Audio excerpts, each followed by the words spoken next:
Hi friend, in this video, you are going to see a aptitude, on height and distance. Aptitude 1. The angle of elevation of a ladder leaning against a wall, is 60 degrees, and the foot of the ladder is 4.6 meters, away from the wall. The length of the ladder is Option A, 2.3 meters. Option B, 4.6 meters. Option C, 7.8 meters. Option D, 9.2 meters. Pause the video, and try to solve the problem.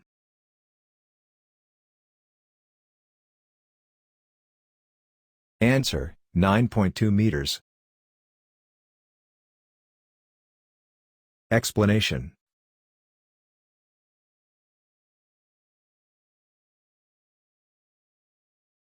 Let AB be the wall, and BC be the ladder.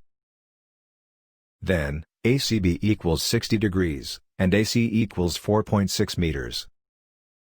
AC by BC equals, cosine 60 degrees equals, 1 by 2. That implies, BC equals, 2 into AC equals, 2 into 4.6 meters equals, 9.2 meters.